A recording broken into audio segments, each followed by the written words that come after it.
It's the Unhappy Hour.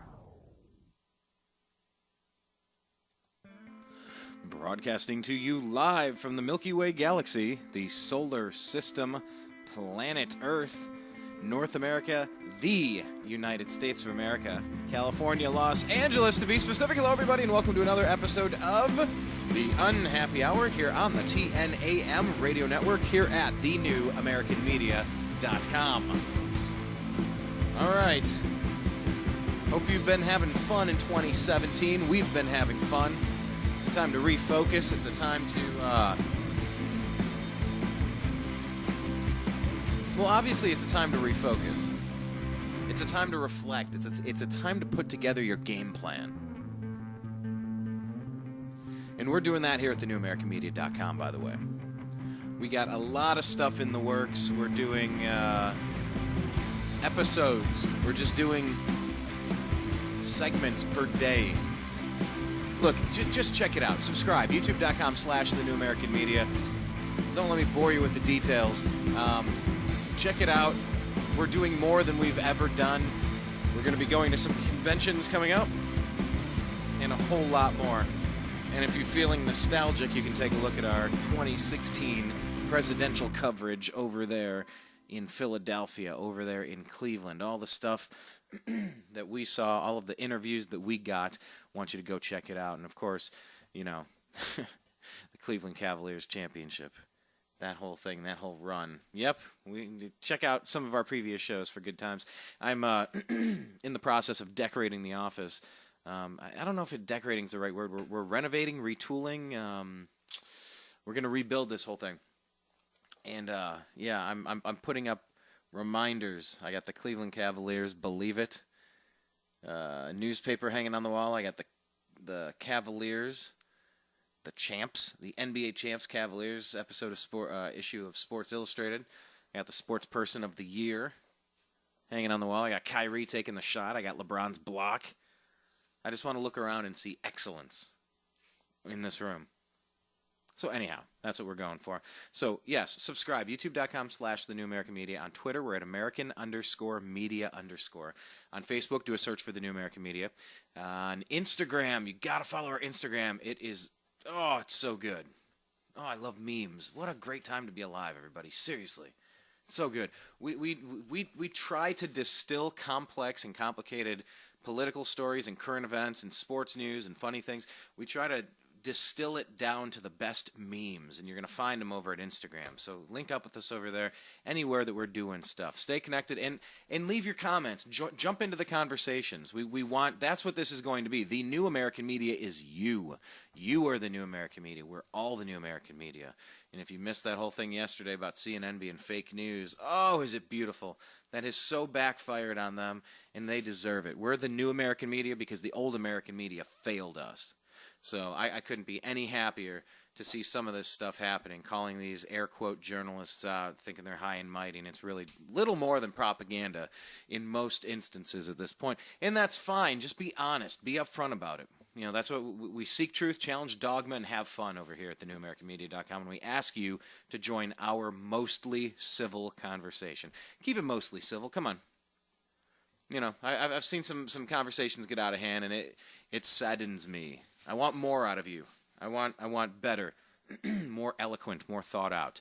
So that's what we're looking for. Join the conversation at The New American Media, especially on the YouTube channel, and really invite your friends. Oh, if you're a sports fan, because you know, hopefully you are. If you're listening to this show, gotta check it out. The Unhappy Hour Sports Radio Show. The Unhappy Hour Sports Radio Show. It's a private group on Facebook. It is awesome. This is where I get my sports news. I have the best administrators on this page. All of you guys are just fantastic. I get my breaking news from this page. The admins are so good, so funny, so relevant. It's just great. So check it out. Search for that secret group, and if we can confirm that you're either an Indians, Cavs, Browns, Buckeyes, or Blue Jackets fan, we'll let you into the club, okay? So that's a secret word. We just have to prove like you're wearing an Indians hat or you know, you're at a Blue Jackets game or something. I got to verify it.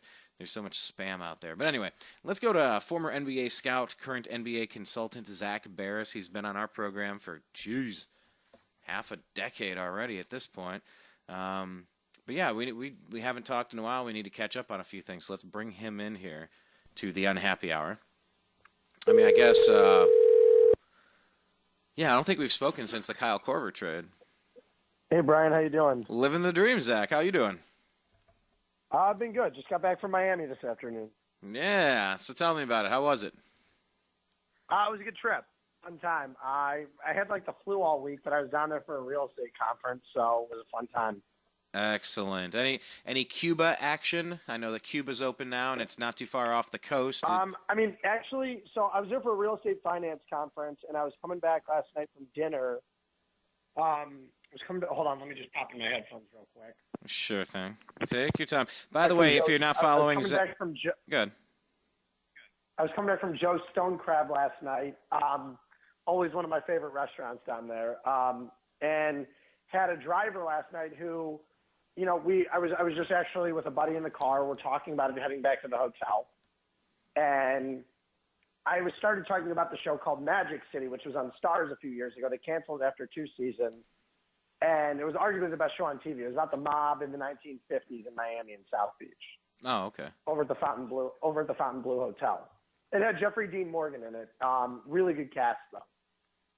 And so we're talking about it, and the driver goes, that was the best show on TV. And I said, and I noticed he had next to me. I said, so where are you originally from? He said, I'm from Cuba, moved here in 1961 at the age of 17.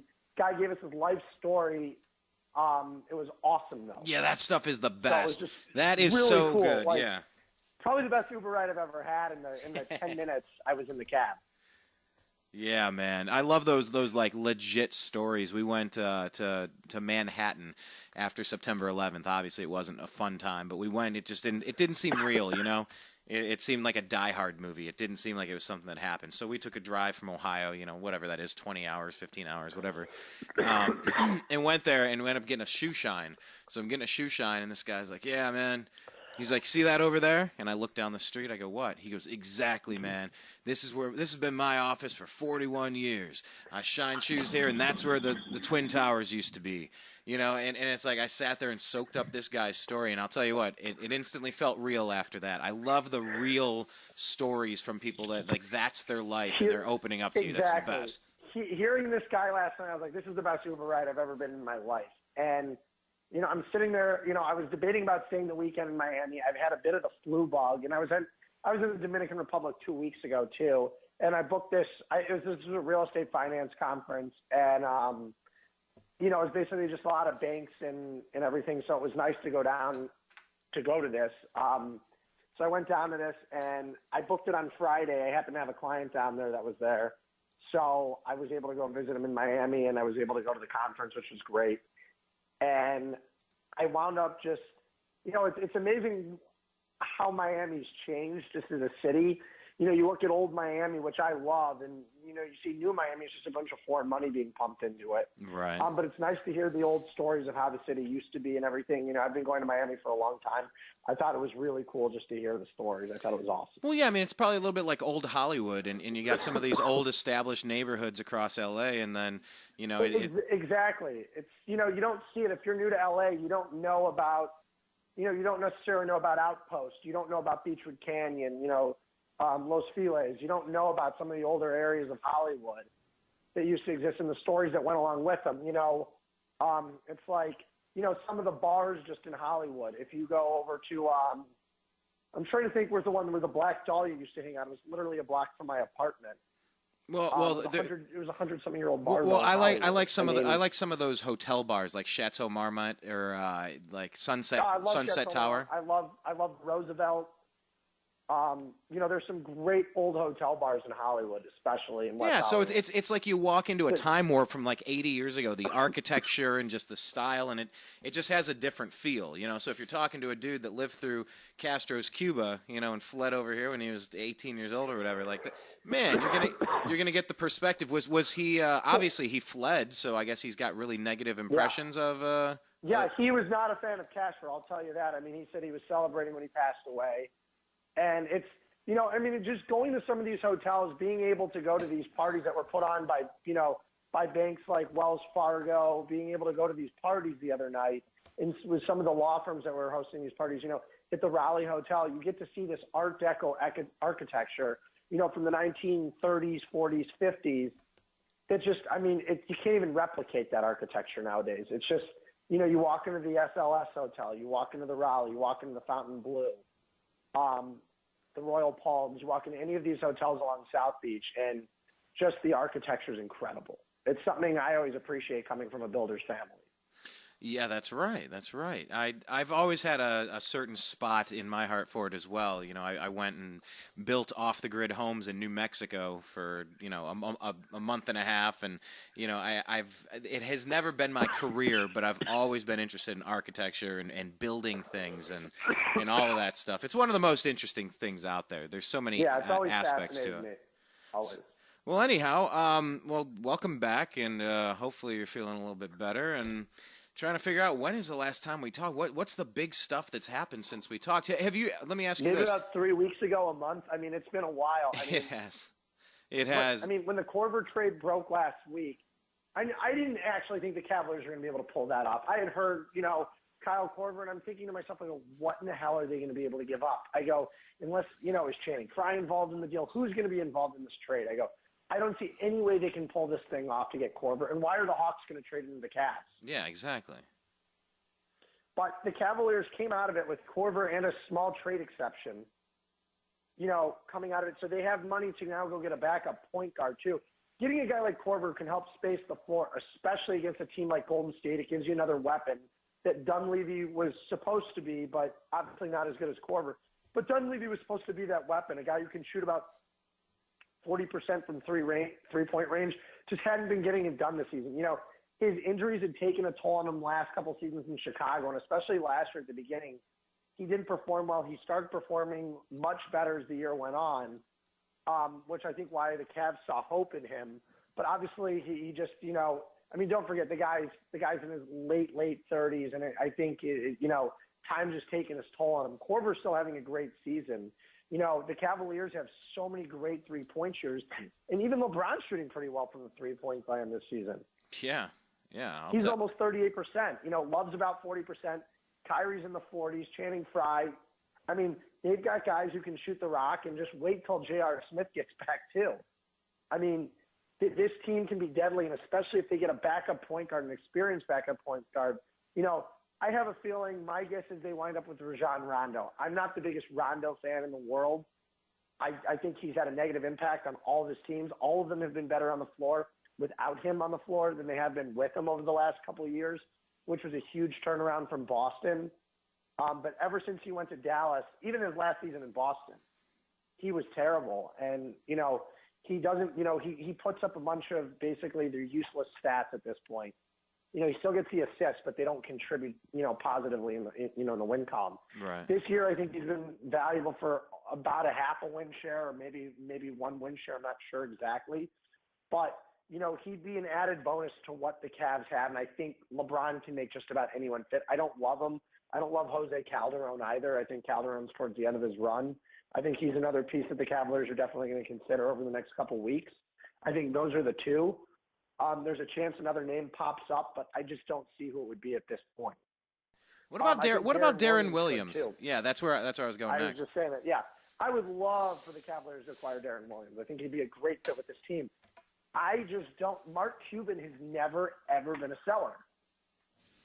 As far as I can remember, Mark Cuban's never sold. I mean, they went into this offseason knowing they would stink, and they got Harrison Barnes and Andrew Bogut. I mean, I tend to see Bogut being traded at before the deadline. I do see that one happening.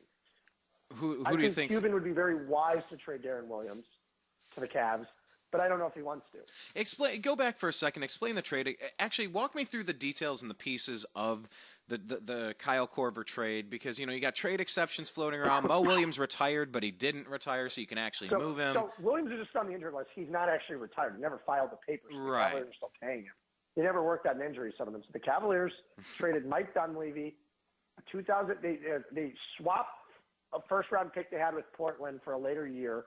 so they could wind up making it work is the Ted Stepien rule, meaning you cannot trade first-round picks in consecutive years before the draft. So now explain? You can't trade first-round picks in consecutive years. Here's the thing though. After the draft, the Cavaliers can go and swap that pick immediately. You just cannot do it before the draft. So the Cavaliers, every other year you can trade your first-round pick. They do it because Ted Stepien back in the early 80s was trading around. I mean, he was trading all of their first-round picks like it was nothing. Why was he doing that? He was was he major league, trying to make him suck? I wasn't even around during that era, so I couldn't tell you. I've only read about it. Okay. But he's one of those owners. You got to think, though, back in the day, owners used to do a lot of much more crazier things than they do now. Now, they still do crazy things. But I'm saying, though, ownership back in the day used to be, I mean, you can go and look at the St. Louis Browns. They pinch hit a little person. Heck yeah, I would do that today. In a game. I would do that today. You're stupid not to. I mean, I'm just saying, though, back in the day, you used to hear about ownership doing weird things. Well, a lot of that was minor league, though. A lot of the minor league, they'll have these wacky promotions. A lot of it was major league, Brian. A lot of it was major league. No, I'll grant that. I'll grant that. Yes, I know. But in today's game, you'll see it manifested in all the minor league stuff, all the crazy. Yeah, you just don't see it as much because it's frowned upon nowadays. Well, there used to be more player managers back in the day. Yeah, there used to be. I mean, you don't see that anymore. Pitchers, the regimens were totally different. We look at it nowadays, and we look at a team like the Brooklyn Nets, who went and swapped a bunch of unprotected first-round picks for Kevin Garnett and Paul Pierce, who were both in their mid to late 30s. And nobody understood why they did it. But there's no way Billy King on his own would have made that move. It was clearly please Prokhorov, and he was behind that move. He wanted to win now, and he wanted the names in Brooklyn for when they were in their new arena and as a new team. So he did it. And unfortunately, Boston has not been able to capitalize so far. Jaylen Brown, I think, will be a good player in the NBA, but by no means I think he's going to be worth a third pick in a great draft. Is it too early to go through like a mock draft? I don't think this draft is that great, to tell you the truth, so far. Hey, what was the we had put a meme out there. It was Giannis Antetokounmpo. It was his year, and it was kind of like re-ranking that draft with Tristan Thompson. I would love Anthony to do a Bennett. redraft of that this week. Let's take a look at that. And here's the problem. I remember going on your show. I remember going on your show when I was at the NBA Combine, and that was the first time I'd ever even seen Giannis. I hadn't seen it. He had not been exposed to the world. He'd been playing, in Europe. There was very, very little film on him. Very little film. The guy had a ton of potential, but again, I couldn't even pronounce his name.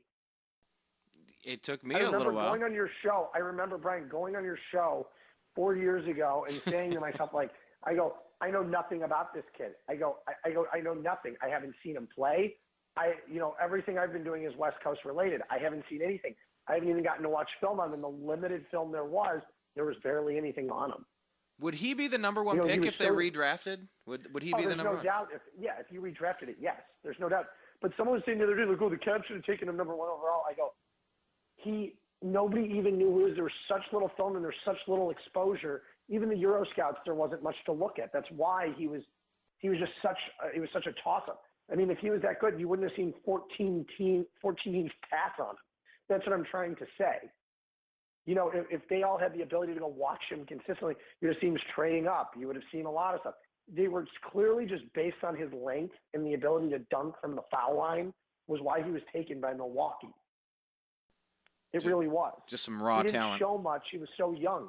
There was nothing to see. You couldn't see anything. I mean, getting a couple-hour glimpse of a guy is not enough to take him, in a draft where Anthony Bennett had a very good season at UNLV. I mean, I remember going through it with you saying, I watched Anthony Bennett play. I saw his first collegiate game. Put up 20 and 10. And I go, this guy's dominant. He reminds me of Elton Brand in college. He was dominating the low post. He could take a 16-foot jumper. He was making them. Anthony Bennett's problem was he developed sleep apnea. He developed really bad eating and sleeping habits, towards the end of the season in college and got lazy. I think the Cavaliers thought they could fix that. There's no doubt the talent was there. We saw a couple great Anthony Bennett games his rookie year. A couple. I'm not saying more than 3. But we saw a couple like 18 and 10 games from him. And the potential was clearly there. He just never put it together, and that's laziness and it's work ethic. But no doubt the talent was there. That's all laziness and work ethic. It's the same on Darius Miles, too. Darius Miles. I mean, you can go and look at these guys, and it's not that the talent's not there. It's all about work ethic. Well, see, and that's the best thing. One of the great things. I mean, LeBron brings so much to the table. We really are witnessing a once in a sport kind of player. We've never seen a player like LeBron. We've seen players that can do things like he can, but is a complete package. No, we've never seen it before, but that's the one thing that LeBron brings to the table and to the Cavs organization, top to bottom. I think Kyrie's benefited. I think Kevin Love's starting to figure it out this year. It's that work ethic, man. You know, that's the thing that LeBron has. He's grinding. He's always going, and he's a pro's pro. I mean, they don't make him like that. You see guys clearly developing under LeBron. I mean, guys play better with LeBron than they do anywhere else. I mean, look at Norris Cole. Look where his values dipped to without LeBron. I mean, you looked at him in his rookie year in the league, and you're like, how did the Heat steal this kid? He looks great. Yeah. He never really improved after that. He never did. Never improved after that. You know, took a clear step back when he went to New Orleans, and he hasn't been the same player since. Now, under LeBron, he was a serviceable point guard, at least for his rookie season and his second season. It wasn't as great as third season. He just never really improved. But, you know, you take a look at this, and the Cavaliers, you know, their glaring hole is a backup point guard and a big man. You know, Channing Frye's really a small forward with a 7-footer's body. He doesn't play center when he's on the court. He really plays small forward, and LeBron gets moved to center. Yeah. You know, so that's what it is on that end. But I don't think a big man's that glaring of a hole in the Cavs. I mean, they show they can beat anyone they want when they want to beat them. So I think a point guard, though, is a necessary option. I would love to get Darren Williams if I were the Cavaliers. And that would be my number one choice. Now, would I rather have Rondo or Calderon? That's tough. I don't really like either one of them. Okay, so we don't like either one of them, and we were wrapping up. We got sidetracked on Ted Stepien.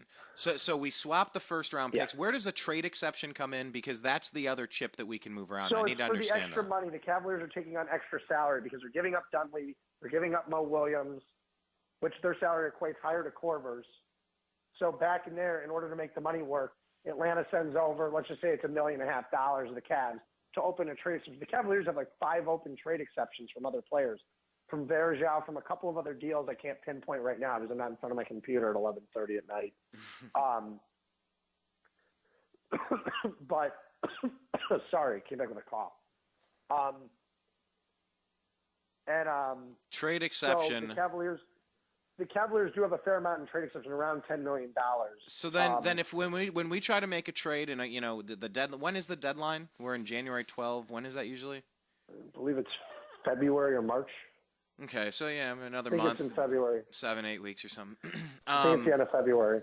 Okay, well then, if that's the case, how does that work? So say we are trying to trade for somebody who's a $10 million contract. What does the trade exception do for us? So let's just say it's Rajon Rondo.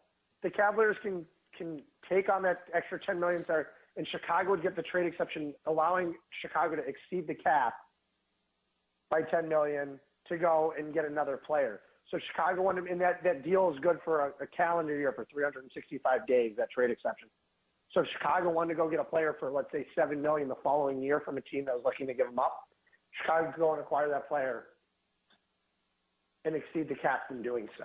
That's how the Cavaliers have been able to manipulate the cap all this time because of all these trade exceptions. How much of that area of strategy does LeBron James participate in? I don't think he participates in that part too much. I think that's a lot of David Griffin and Kobe Altman and Trent Redden. Well, you know what I'm saying? Because the first time around, I always gave LeBron a lot of grief. Obviously, he's a young kid, super talented, and at some point you start getting frustrated. You can't get it done in Cleveland. I understand. But when he played GM the first time around, I mean, we ended up with Wally Zerbiak and Ben Wallace and Drew Gooden and Larry Hughes. Moves to keep LeBron because the problem was at the beginning when Paxson was the GM and they lost Boozer. They went with all these quick fixes and they got into these deep contracts with these quick fixes. And the problem is they had to keep continuing it. It wasn't like, okay, LeBron got too good too quickly, and they went with all these quick fixes immediately when they should have just honestly sucked around LeBron in year 1 and year 2 and year 3, but they didn't. That was the problem. And they had guys like Luke Jackson didn't pan out. The young guys, nothing worked for them. They were acquiring all these old veterans nonstop at that point, and it just wasn't working. They were never able to acquire superior talent. Don't forget, in this day and age NBA, in 2006, 2007, 2008, LeBron was the first big three of his era to team up and do that. We had seen. Well, hold on. Boston. We had seen. Yeah, technically Boston was the first one. Boston was the first one to do it, but those were both acquired in trades. Yeah. Garnett was acquired in a trade, and so was Ray Allen. They were acquired in trade. Okay. I'm saying free agent wise, LeBron was the first one to do it. We also witnessed it with the Lakers too. Bynum was drafted, Gasol was traded for, and they had Kobe. I don't really count that as much. It wasn't 3 superstars. But Boston was really the first one to do it, and then I think LeBron saw it and going, okay, if that's how it's going to work, I can't compete 1 against 3. Granted, I almost beat him a couple times, but I just can't do this on my own. LeBron left, got together, and it literally changed Boston. What Danny Ainge did in Boston literally changed the landscape around the NBA. It did, because all teams realized we need a big 3 to go in there and compete. You look at teams, and you look at Toronto. Toronto's got their 2. They've got Lowry and DeRozan. Anyway, they could add a third star, and they're still not going to be as good because they can't beat, no one's better than LeBron James. I think we witnessed that last year. and we witnessed it the year before, too, when Golden State, they won 4-2, but Golden State still lost 2 games. Another one went to overtime against the Kyrie Irving-less Cavaliers, and Kevin Love didn't play either. And the Cavaliers were beat up as can be, and they still swiped 2 games and almost a third from the Warriors. And it's so weird, too. Imagine, just rewrite the landscape of the NBA for a second. If the Cavs win that first championship, and now we've won 2, and looking at down the barrel of 3, and the Warriors never got it together, and they had the contract situation where Steph's going to be coming up for a big max deal. Who knows if Garnett goes there without the pedigree of the championship behind him? You mean Durant. Who did I say? Garnett. Yeah, well, now you got me thinking the big 3. Yes, Durant, not Garnett. Ends in a T. But yeah, it's really interesting. So I was just kind of curious how, to what degree, if you knew, LeBron participated in front office stuff. Just out of curiosity, because he's such a smart player. LeBron's not working on the trade exceptions, though. I don't believe so, at least. I believe what LeBron's working on is, acquiring talent. So I'm sure that David Griffin goes to him and goes, listen, we're going to get you Kyle Korver. We're going to be giving up these guys. How do you feel about this trade? I'm sure they bring it to LeBron. LeBron goes, yeah. Or LeBron goes, listen, I want Kyle Korver. Let's find a way to get this done. And, Griffin works his magic at every step. He deserves to be the executive of the year. It's going to somehow go to Bob Myers for bringing in Kevin Durant. However, I think it's still Griffin at this point. For what he's been able to do here and turn around this roster, you look at year 1 when LeBron came in. They won the Eastern Conference. They won 2 games of the finals. You look at last year. He finished 7th last year. 7th. Wow. Getting a guy like Channing Frye. People don't realize how much these moves make a difference. Channing Frye helped us. We won the Atlanta series single-handedly because of Channing Frye, how good he was. I don't know if people necessarily remember that he was so good in the Atlanta series. What was that one game? What was that, 3 or 4 when we went off? We were in Atlanta. How many? The 3-pointers? He had like 7 threes. Yeah, this team's good. How many players deep do you think it's important? Like you said, these moves can make a big difference if you ever need a backup point guard, if you ever need to go to Channing Frye. The key is being healthy at the end of the season. I think we witnessed that last year. We witnessed that 2 years ago when Golden State beat Cleveland. Who was the healthier team down the stretch? Golden State. They beat Cleveland. Cleveland didn't have the depth, nor did they have – it's not that they didn't have the talent in their starting lineup. They just didn't have the depth because they couldn't make up for all the injuries. So Golden State beat them. Last year, people were going, oh, Curry's not healthy. Curry played in all 7 games. I don't want to hear – and I'm going to just say this on the air. I don't want to hear the shit that Curry wasn't healthy. I watched him have some big games last year, especially against Oklahoma City. He was fine. He may have had a little hip problem, but he was fine. He played in all 7 games. I didn't see him limping. He just sucked. And I watched the Christmas Day game. He wasn't, the Cavaliers have found a way to isolate and stop Steph Curry. And he shrinks in the big They've moments now. They've gotten in his head.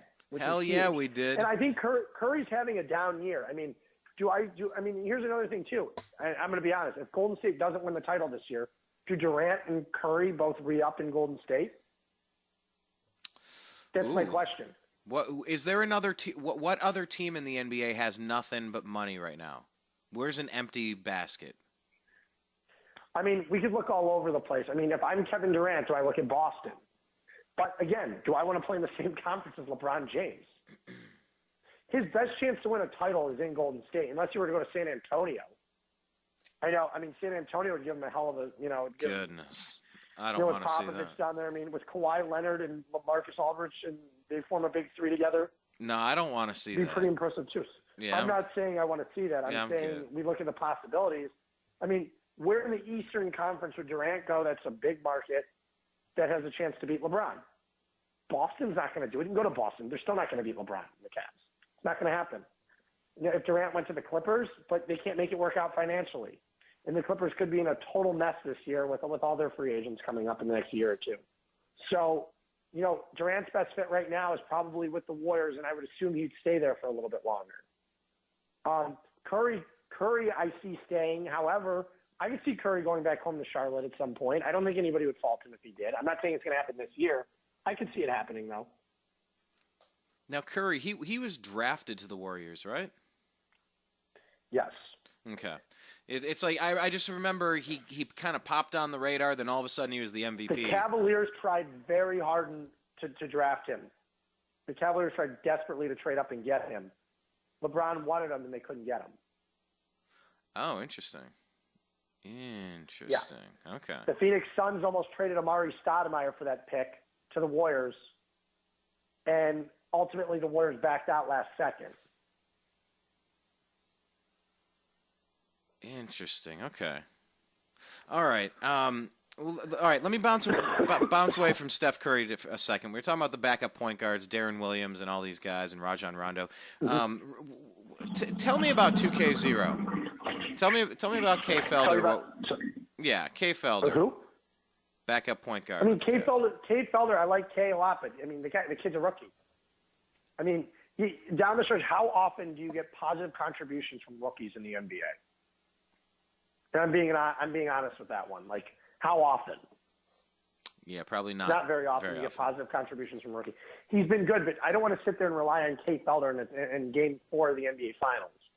I'd rather rely on Darren Williams. Yeah, LeBron was very outspoken about that point, saying, "Whoa, we are not." That's the thing is, you cannot sit there and rely on a rookie. Rookies rarely contribute positively to a basketball team. It just is what it is.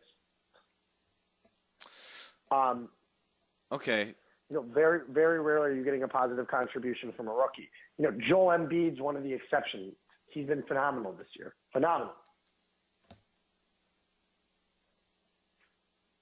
But the Cavaliers do need a backup point guard. I have a feeling it's going to be Calderon, Rondo, or Darren Williams. The name I'm hearing right now, though, is Calderon and Rajon Rondo. I would hope Darren Williams reappears. However, I'm not sure at this point. Well, it's like you said. If Cuban's not a seller, he's not a seller. You can't put all your eggs in a basket like that and just hope that something is going to happen for the first time. So, all right. Exactly. Well, okay. So then Kyle Korver. We're talking about the rest of the lineup, where we're weak, the injuries that happen, and what it means. Talked a little bit about the Warriors. Where else you want to take this? I mean, we could talk about the Chargers for a minute. I definitely want to get to that. I would love to talk about that. Let's do that, man. And unless you had another, as we're coming up to the All-Star game, if you want any last All-Star notes or surprising or disappointing teams before we switch gears. I don't think there's really. I mean, the one trade I would talk about that I think that should be discussed this offseason, I was discussing it with a friend in Miami the other day, was, again, revisiting that potential Anthony Davis trade at the end of the season.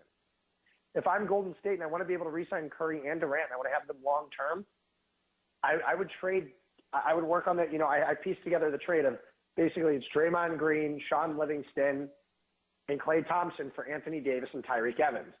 It makes the money works out perfectly in the deal. And it allows Golden State to free up some cap space, about $10 million overall in cap space, and allows them to, and they have 3 of the top 5 players in the NBA. That's such a game shaker. And I made that deal work, and then I also proposed a third team in the deal where if the LA Lakers came in and offered up Brandon Ingram and D'Angelo Russell into the deal, where Klay Thompson would wind up going to the Lakers so they get their star, and the Lakers would wind up giving up Russell and Ingram or Russell and Randall over to the Pelicans. So then the Pelicans would have Draymond Green, D'Angelo Russell, and Julius Randle, you know, with potential there, and they could go and swap another guy like Draymond for another young piece.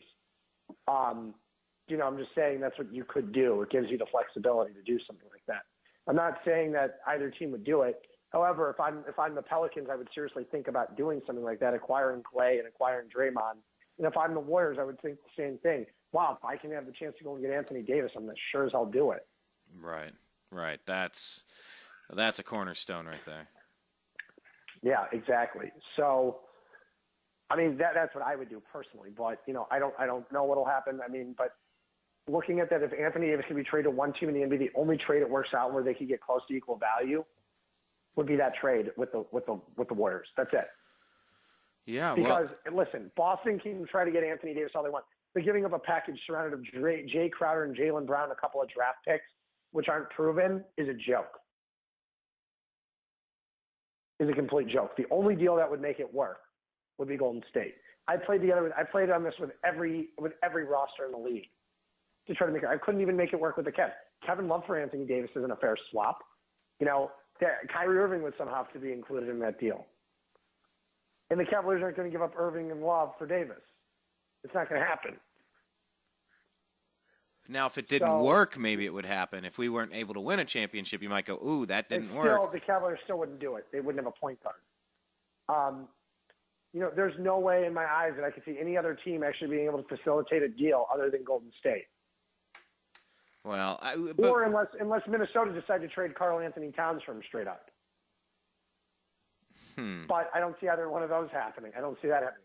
I'm not the biggest Wiggins fan in the world anymore. I think I just don't think he's progressed. And it's a problem when you put all these young guys on a team with no veterans. They don't ever seem to get better. Yeah, that's rough. Yeah, you need the stability of, you know, you got to teach that work ethic. Presence. Yeah. You know, you got to approach it the right way so that you do get better. You got to, you know, you got to imagine that when they're watching film, LeBron is breaking this stuff down. He's probably the most talented coach in that film room. You know, he knows the game so well, and you can't help if you're. Oh, he knows it better than anyone. Paying any attention. That's going to make you better if you're paying attention. So anyhow, let's go ahead and switch gears to the Chargers now. A horrible new logo. That thing. Wow. I hope you're not. I hope the Chargers are not going to be your third favorite team. Hey, can we talk about my favorite team after we talk about my most favorite horrible logo? Yeah, about. I mean, I love it today when I saw the Twitter exchange between the Dodgers and the Tampa Bay Lightning. They're matched on Tinder. Oh, it's so funny. Oh man, yeah. By the way, what Dean Spanos did is I'm disgusted by it. I think it's all greed, and I think the NFL's got a major problem. You're going to have 3 teams moving within a calendar year. Wow. 3 teams. That's like 10%, when the Raiders right? get their approval to move to Vegas. And you're going to have 2 teams playing these small little stadiums, too. If the Raiders have to play in a 40,000-seat stadium in UNLV, and, I mean, the Chargers are playing in a 27,000-seat stadium in Carson. I had a Twitter exchange with Sam Farmer a couple weeks ago from the LA Times, if you know who he is. And when he was proposing the deal, I said, how come they won't play at the Rose Bowl? And Sam Farmer tweeted back to me, he goes, there's an ordinance the city chose to have some music festival instead. And I said, so the Chargers would seriously play in a 27,000-seat stadium? He goes, it's unlikely, but he goes, yeah, that would be their other option other than the Coliseum. And I go, could you imagine that? And he goes, yeah, it would be absolutely crazy to see that. And, I mean, now the Browns are facing the Chargers. I want to go to that game so badly. Yeah, I think we need to lock that in ASAP. Brian, you living in L.A., it's your first – you get to see the Browns playing out in L.A. this year. First time in my lifetime. Yeah, I was going to say, someone asked me the other day, they go, when's the next time the Browns are going to be out in L.A.? And I go, 7 years. They were in St. Louis a year ago. And, and then that means the Rams are coming to Cleveland now in 2 years from the 3 years technically. And then 4 years later they go and face LA in Los Angeles. So 7 years from now the Browns will be playing in the new stadium, but they're lucky they get to face the Chargers in LA now. In a 27,000 seat stadium. I mean, granted, Browns Chargers would probably only attract 27,000 fans anyway. But I'll tell you what, granted, all those. Actually, I'll tell you this though. Every time I've been to San Diego for a Browns game, it's been a sellout, and every time there've been more Browns fans than Chargers there. Yeah, and then that's kind of what they take a rap for. The Charger fans take a bit of a rap for that the opposing team comes in and takes over, makes it a home game. Their stadium is such garbage. I mean, if you've ever been to Qualcomm, it's the world's smallest terrible. big screen TV, the world's smallest jumbotron. We call it the Minitron. You can only see, sitting in the seats, you either see the video board or you see the scoreboard. You can't see both. Wait, but can I tell you, it's slightly better than going to see a Rams game over at USC. Slightly better.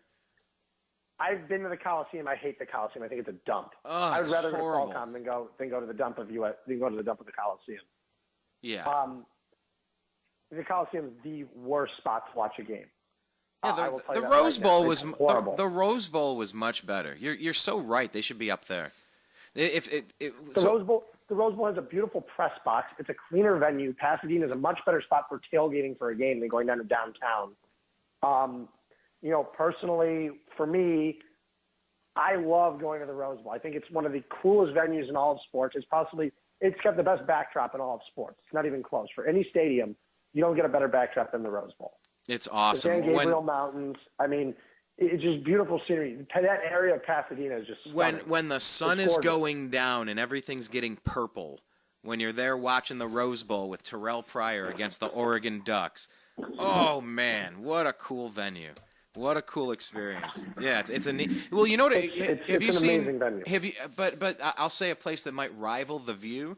Maybe Cal. Have you been up to Berkeley to go see a game? I have not been to the stadium at Berkeley, but I've put seen it on pictures. Put it on your list. Yeah, put it on your list to just go do it one of these years.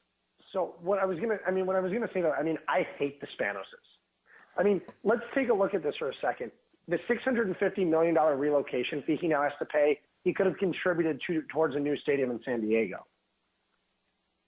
Yeah, I saw the math on that. It's really weird. It's just pure greed on his end.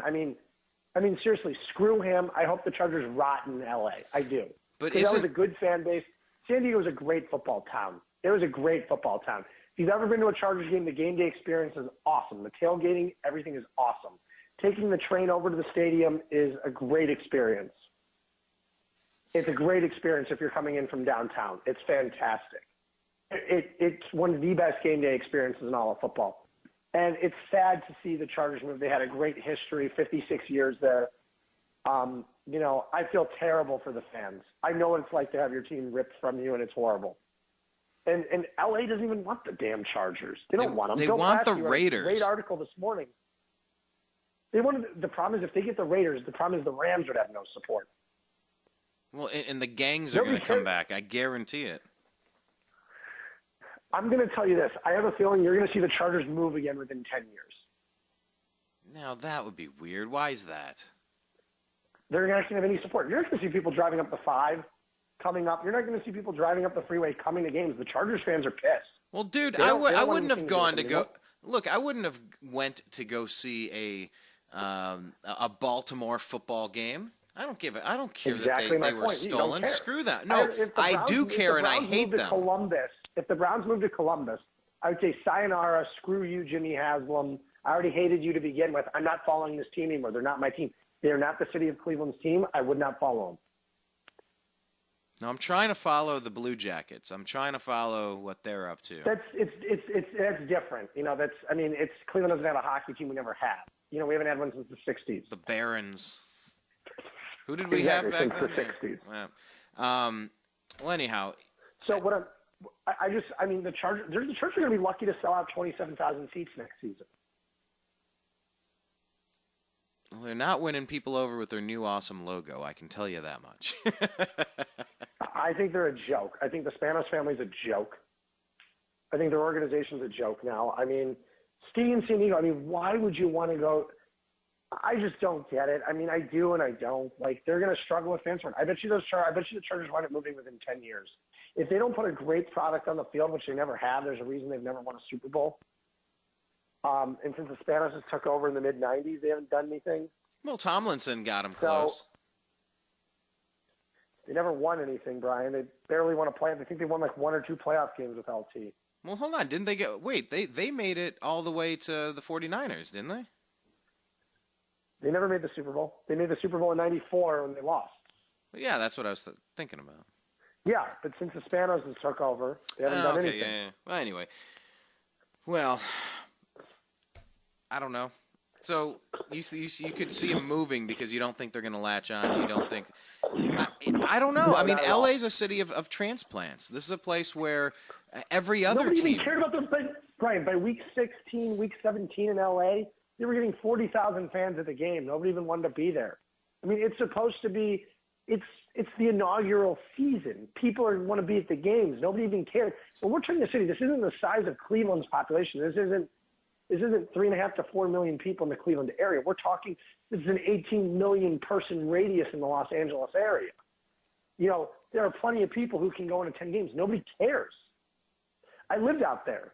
People can say whatever they want, but LA is not a football town. Everybody already has their teams. And all my friends living out there have grown up without an NFL team and have adopted another one.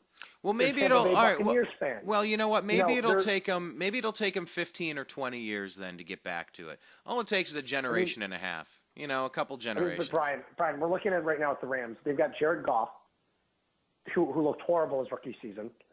They don't have any draft picks this year. Howard, please tell me how they're planning on improving that football team. New coach. Oh, yeah, that's great. It certainly brings their talent onto the field.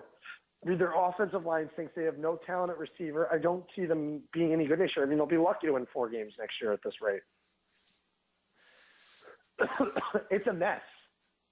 Well, speaking the NFL was fine. The NFL was just fine without having a team in LA for 22 years.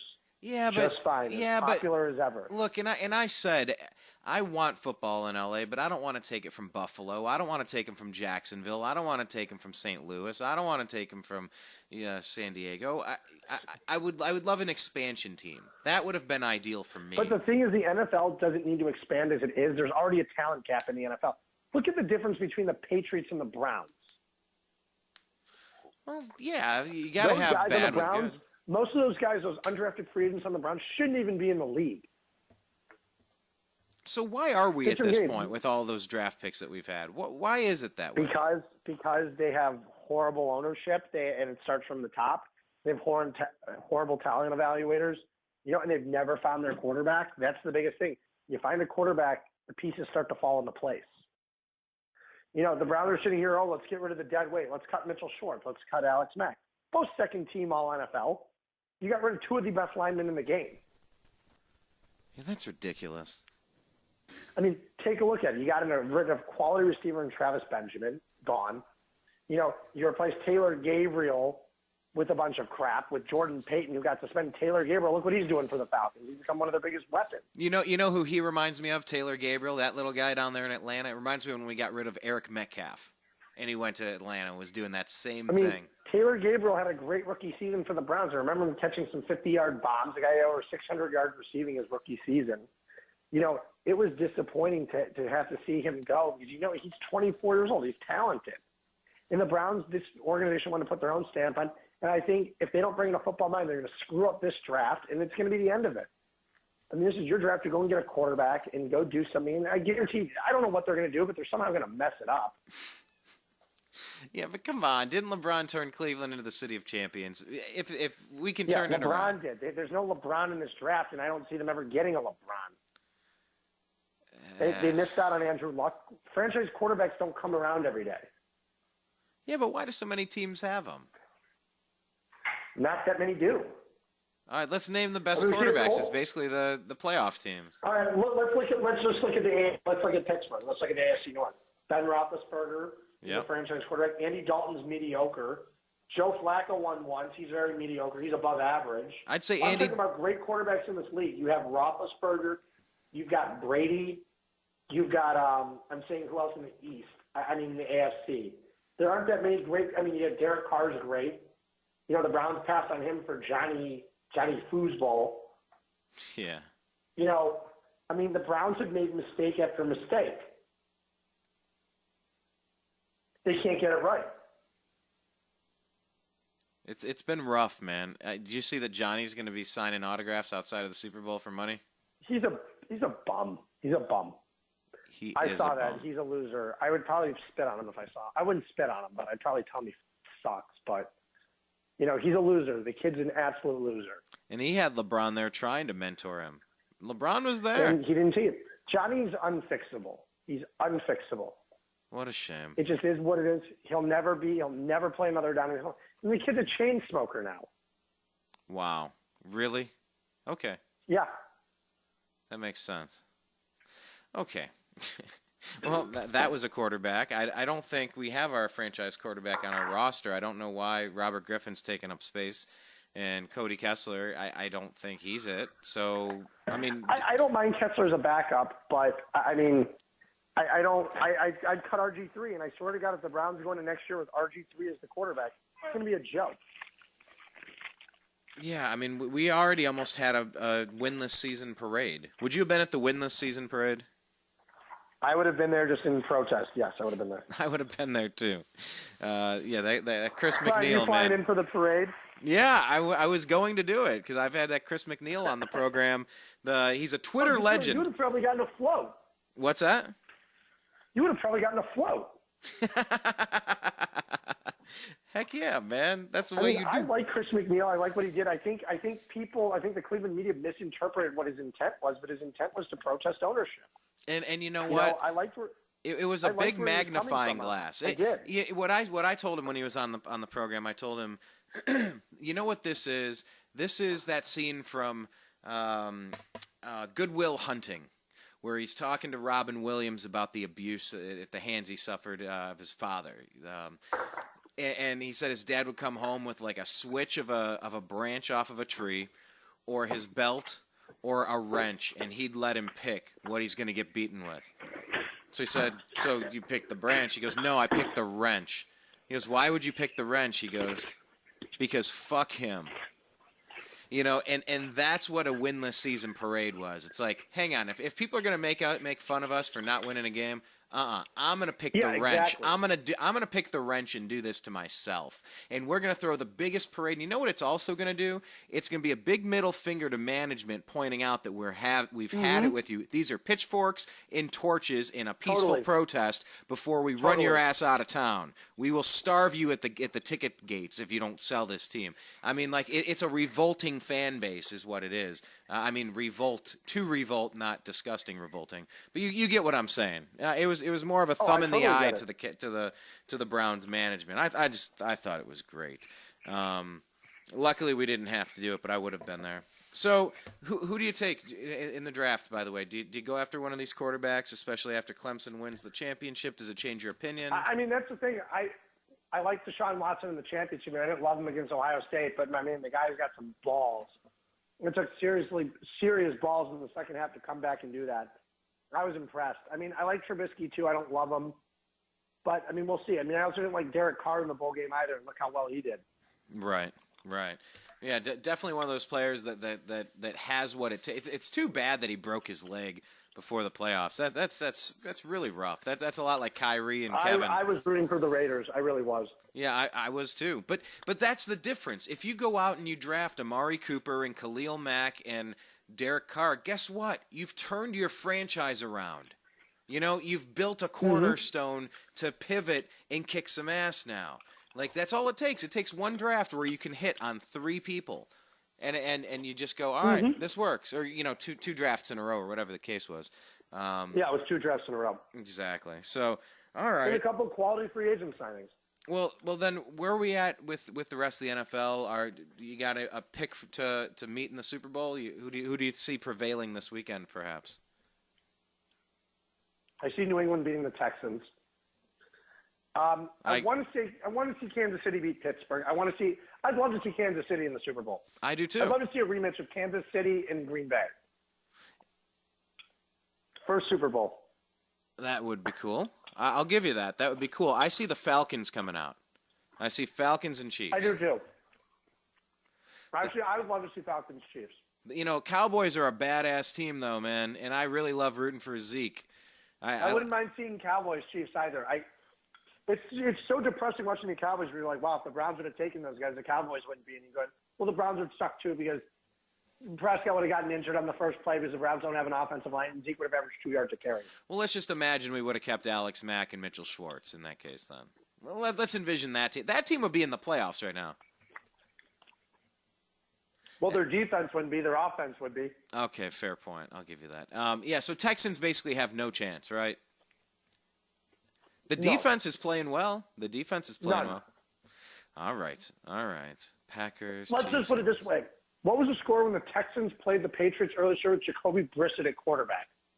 27-0 Patriots? All right, fair point. The Patriots put you and I behind there, and they're still going to beat them.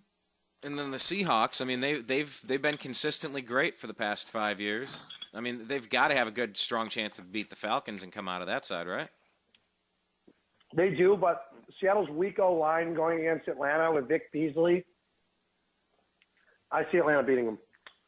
Okay.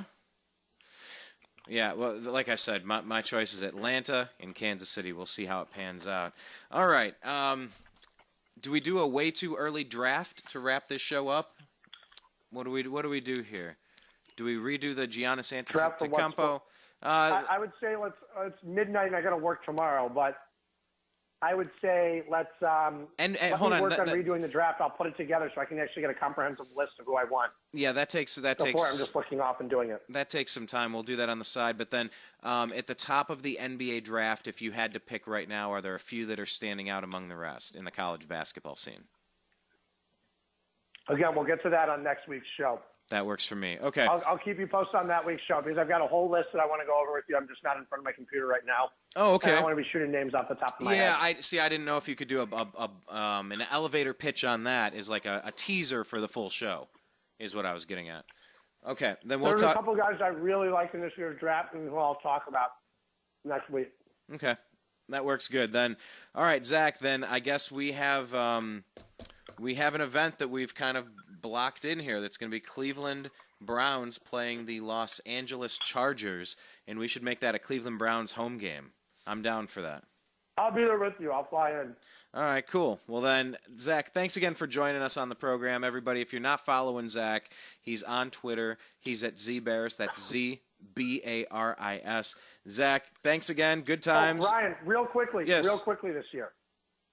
So the two teams in LA are now the only two teams to have lost to the other two teams in the league, the Browns and the 49ers. The Rams lost both of their games to the 49ers, and the Chargers lost to the Browns. If it wasn't for the LA teams, we would have had 2 0-16 teams. Yeah, I love the I love the joke where it was, losing to the Browns was so bad they kicked you out of your city.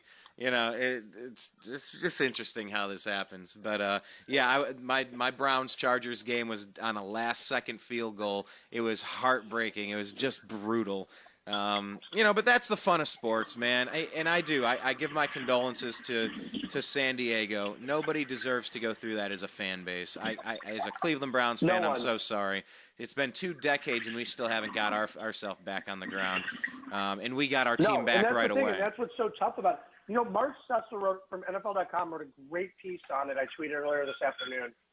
Fantastic on, it talks about his love of the Browns and how they were just gutted and how he had no one to root for on Sundays, when they left. I mean, you need to read the article. It's great.